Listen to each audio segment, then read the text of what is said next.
Hello दोस्तों, स्वागत है आपका मेरे यूट्यूब चैनल मनोज क्लासेस में।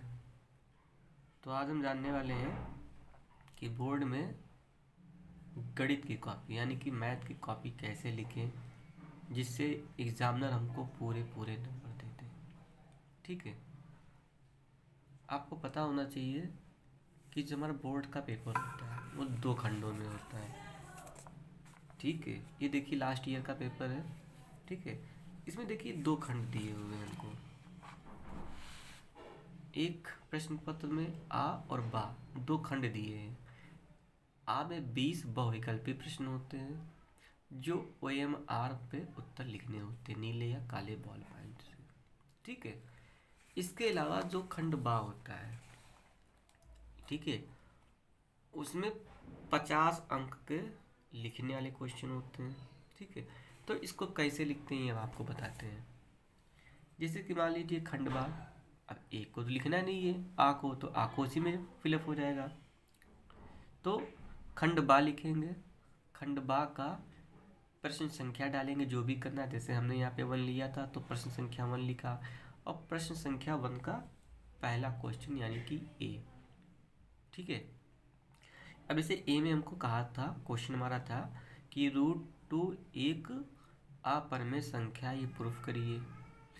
तो क्या होता है कि ये एक ऐसा क्वेश्चन है जो जरूर पूछा जाता है, ये बहुत इंपॉर्टेंट है। √2, √3, √5 या √7 कुछ भी हो सकता है, किसी ना किसी सेट में ज़रूर आता है।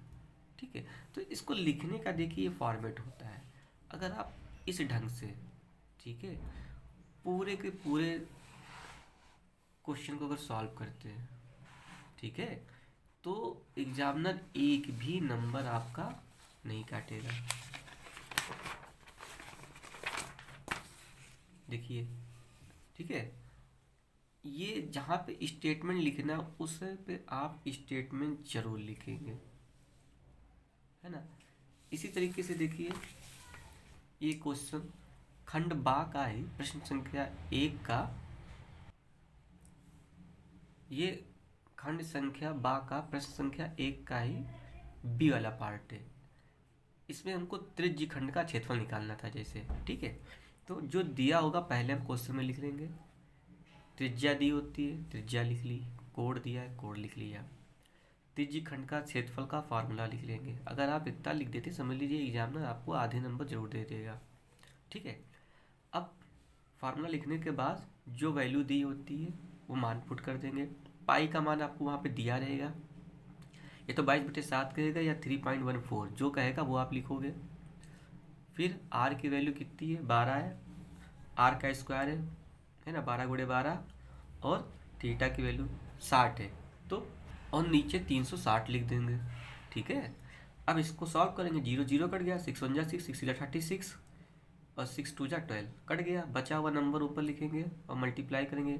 जो आंसर निकलेगा उसको बॉक्स में लिख देंगे, जिससे दर्शाता है कि ये इसका आंसर है। इससे एग्जामिनर को आपको क्या होगा, पूरे पूरे नंबर देगा, एक भी नंबर नहीं काटेगा। ठीक है, इसी तरीके से दूसरा क्वेश्चन देख लेते हैं। दिया था कॉट ए बराबर 4/3 और सेक की वैल्यू हमसे, ठीक है, सेक की वैल्यू हमसे पूछी है, कॉट की दी, तो कॉट की वैल्यू क्या होती है, कॉट की वैल्यू होती है आधार बटे लंब, तो 4/3 लिख दिया। अब पाइथागोरस की मदद से हम AC निकालेंगे, मतलब कर्ण। तो AC² बराबर AB² प्लस का BC², ये फार्मूला होता है, आपको याद होना चाहिए, पाइथागोरस का फार्मूला होता है। AC² बराबर AB का मान 4 था, BC का मान 3 था, लिख के स्क्वायर कर देंगे। 4 का 16, 3 का 9, जोड़ दिया 25, तो AC² बराबर 25, तो AC 5, क्योंकि 25 क्या होता है, 5 का स्क्वायर होता है, ये 5 निकल आया। ठीक है, ये फिगर भी बना लेंगे। अब इससे कोई भी हमसे मान निकालने के लिए कि हम निकाल सकते हैं। हमसे सेक का पूछा था जैसे, तो सेक बराबर होता है कर्ण बटे आधार। ठीक है, कर्ण बटे आधार लिख दिया, ये हमारा आंसर होगा। इसको भी बॉक्स में लिख देंगे। एग्जामिनर आपसे एक भी नंबर नहीं काटेगा, पूरे के पूरे नंबर देगा अगर आप इस फॉर्मेट में ऐसे साफ सुथरा लिखते हैं। इस टाइप के क्वेश्चन पे विशेष ध्यान दीजिएगा, ये बहुत इंपॉर्टेंट होते हैं। इसमें माध्यक, माध्यम, माध्य, बहुलक, ये निकालने के लिए बात कहता है। इसमें क्वेश्चन में हमेशा ये जो इंडेक्स दिया होता है सारणी, इसको आप ज़रूर बनाएंगे, ठीक है। इसको बना के विधिवत लिखेंगे जो चीज़ों की हमको नीड पड़ती है, ठीक है। देखिए इसमें आज निकालना था sigma F I x I upon sigma F I, value रख देंगे, सॉल्व करेंगे तो इस तरीके से पूरा का पूरा ये फॉर्मेट हमारा तैयार हो जाएगा, ठीक है। अगर इतना आप लिख देते हैं, एग्जामिनर आपको पूरे नंबर दे देगा, ठीक है। एक और देख लेते हैं।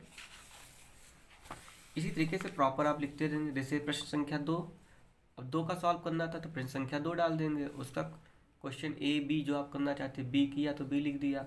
अब इसमें प्रूफमेंट के लिए बोला था cosec theta minus cot theta का होल स्क्वायर बराबर 1 minus cos theta upon 1 plus cos theta. इसको लेफ्ट हैंड साइड को राइट हैंड साइड, ये 6 नंबर में ज़रूर आता है, ठीक है। आप देख लीजिए इसको, आपको स्टेप बाय स्टेप दिखाना है। जैसे हम लेफ्ट हैंड साइड ले रहे हैं तो लेफ्ट हैंड साइड लेने पे लेफ्ट हैंड साइड का पोर्शन सॉल्व करेंगे और राइट हैंड साइड के इक्वल में ला के देखिए हम इसको प्रूफ कर देंगे, ठीक है। इसी तरीके से अगर प्रॉपर आप कॉपी लिखते हैं तो एग्जामिनर आपका एक भी नंबर नहीं काटेगा, ठीक है। अगर वीडियो आपका मेरा अच्छा लग रहा हो तो वीडियो को लाइक करिए और चैनल को सब्सक्राइब करिए। मिलते हैं किसी नेक्स्ट वीडियो में, तब तक के लिए नमस्कार।